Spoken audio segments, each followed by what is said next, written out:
Nous voici encore à la seconde partie de cette deuxième partie. Comme je le disais, beaucoup de chrétiens de nos jours disent que les hommes de Dieu sont des faux, etc. etc. C'est vrai. Bon, moi, je vais te prendre l'exemple du Rosicrucien.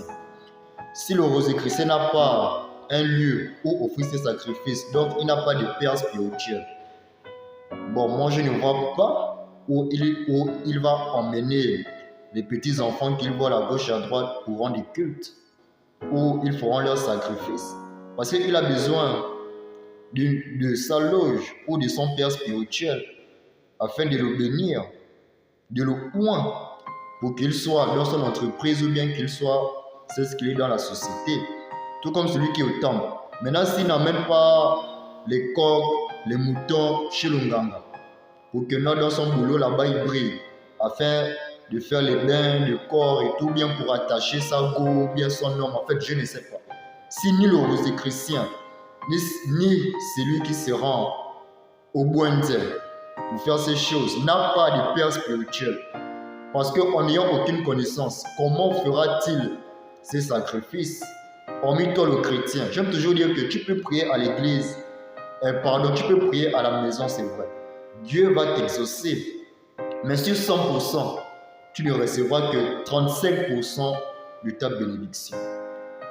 Parce que à l'église, quand j'aime toujours le dire à mes jeunes frères, que lorsque je publie les vidéos de chaque dimanche de culte, tu ne vois que 5 minutes, mais hormis la prédication, il y a autre chose qui se passe. Il y a la séance de prière. Il y a tellement de manifestations, il y a tellement de choses qui se font hormis les 5 minutes que tu ne regardes. Parce que quoi, tu dis que bon, je suis à la maison. Et ouais. C'est vrai, c'est ton choix et je ne refuse pas. Mais c'est un conseil et une exhortation. Que même le Rosicrucien, s'il fait ses sacrifices en étant chez lui, sache qu'il ne pourra pas recevoir le plein de la bénédiction ou de la gloire qu'il aimerait avoir. Tout comme celui qui est au banja, qui danse le boutique et autres. S'il n'est pas auprès de ses frères ou auprès de son père spirituel, il ne sera pas l'initié ou il ne sera pas aussi potentiel le monde qu'il est. Mais à toi qui es dans une assemblée comme aujourd'hui, je t'exhorte toujours de persévérer, de garder la foi. Parce que Jésus-Christ voit tes sacrifices, il voit tes efforts.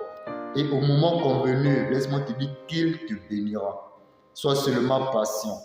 Parce qu'il n'aimera pas te bénir afin de te perdre. Il t'observe, il sait le bon moment.